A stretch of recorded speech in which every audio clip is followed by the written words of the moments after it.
Nissan revealed an interesting statistic when they unveiled the new Midnight Edition Frontier. The press release says, 36% of its buyers last year were millennials, between 18 to 35 years old. It's showing up big with the new 2017 Nissan Rogue. It's a huge deal because this demographic now make up the fastest growing segment among vehicle buyers and likely will represent about 40% of the U.S. new vehicle market by 2020.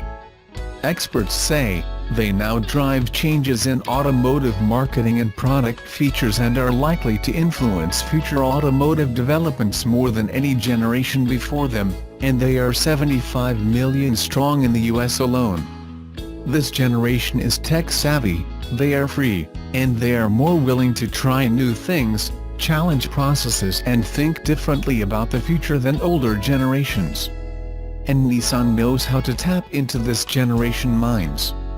Sarwar Singh, senior partner, Frost & Sullivan and member of Nissan's Intelligent Motoring Advisory Board says, "We have consistently found in our own research that they, millennials, are early adopters of new technology, much more environmentally friendly than previous generations and generally willing to make sacrifices in lifestyle changes in line with their personal values and beliefs." There's a number of things the Japanese automaker has done to get the attention of millennials. They tapped into a huge Star Wars fan base.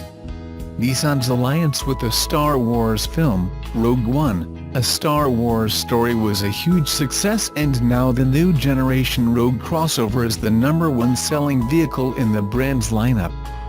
Buyers and dealers went nuts for it, explained Christian Moynier, Nissan's Senior Vice President of Sales and Marketing in North America. They have also tapped into the college student population with their Nissan College 100 program, making them the official sponsor of 100 colleges and universities throughout the U.S. It also sponsors various NCAA championships. They launched a sweepstakes to kick off the college football season. Nissan knows they can tap into the millennial generation with cool concept vehicles like the Rogue Star Wars fighter, association with pop culture, and football. Millennials are using social media like Instagram to spread images of their cool concepts, and it's creating a buzz around the brand. It keeps their new 2017 Nissan Rogue in their minds when they think about buying a new car. A somewhat late arrival in the Windows Store, Nissan has just published an official Nissan Connect app for their cars in the Windows Store. Nissan has become an early partner on Microsoft's connected car platform, and we wonder if the delivery of the app is related to this. The app allows users to gain access to data from the car's telematics control unit, TCU, after being registered by the dealer, and receive various alerts and notifications related to driving pattern along with service and maintenance monitoring. The app also gives access to the Nissan community, lets you locate your car, receive safety tips, and will guide you to your nearest service station.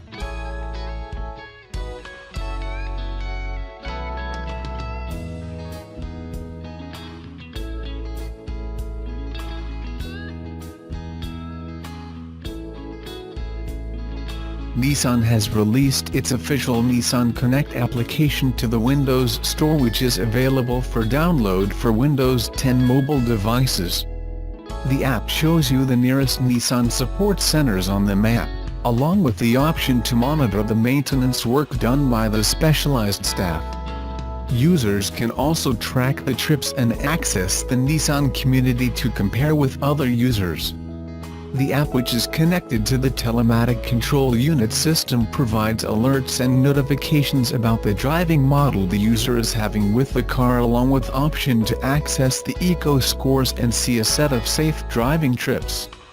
If any of our users own any Nissan car and hold a Windows 10 mobile, then the app can be downloaded by clicking the below Windows Store link. Do let us know your first impressions of the application in the comments below. I've been noticing quite a few Seat Ateca models on the road over the summer, which is a good indication that Seat has another hit on its hands. The compact crossover has been one of the most anticipated cars of the past year.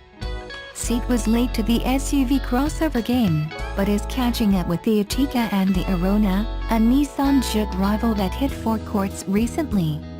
It has also trailed a larger SUV known as the 20V20 concept, which appears to be an upmarket rival to the likes of the Skoda Kodiaq. Officially, the Ertiga is the successor to the Ceed Alta, an unimpressive offering that never, to my mind, represented the DNA of the sunny, stylish Ceed brand. The Ertiga is based on the Leon platform, which is itself based on the Golf, Ceed being part of the Volkswagen Group, of course. So, in a way you're getting a compact SUV based on a Golf. A tasty offering indeed. It comes in a single body style, with 6 trim levels, 2 petrol and 3 diesel engines, and competes with the likes of the Renault Kadjar and Kia Sportage. At launch, there were 4 models available, but that is growing rapidly with the sporty FR model already on the roads in recent weeks. In a nutshell, the Ertiga is good-looking, roomy, laden with tons of kit, and is a delight to handle thanks to some nice engineering and a lower driving position than you'd find in key competitors like the Ford Kuga. The entry-level S trim is well-spec'd, including aircon, media system, touch 5-inch touchscreen with USB and SD connectivity, leather steering wheel and gear knob. There's also split folding rear seats with recline function, 16-inch design alloy wheels, and LED daytime running lights. Next stop on the trim level is SE, which is expected to dominate UK sales. It offers dual-zone climate control, heated and folding door mirrors, and rear parking sensors. There's also full-length, Seats 3-in-1 connectivity solution for smartphones and tablets, together with an upgraded infotainment in the form of Media System Plus with 8-inch color touchscreen, USB O port, 8 speakers and voice control. SE technology trim adds a bunch more tech and safety kit, as you'd expect. Gelance trim, which was the flagship at launch, included 4 new innovations for Ceed at the time. These included a connectivity hub with wireless phone charger, which also boosts in-car phone signal. There is a good array of safety aids and systems, including a standard front assist with city emergency braking and pedestrian protection, plus tiredness recognition.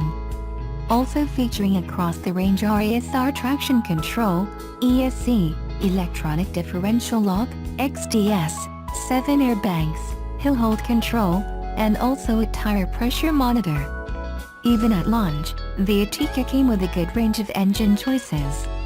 There's a frugal 1.6 TDI capable of 65.7 mpg, note, official figures, as well as some pokier 150 picoseconds choices which will return lower figures but be more fun to drive.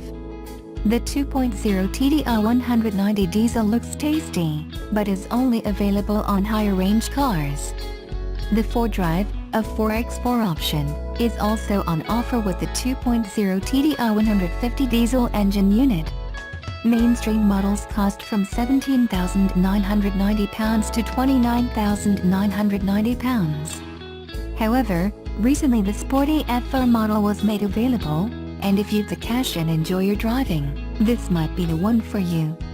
FR spec is distinguished from the other models with 4Drive as standard on 2.0 Alpine X-liter engines, a more muscular exterior design including 18-inch alloys and a more sophisticated interior.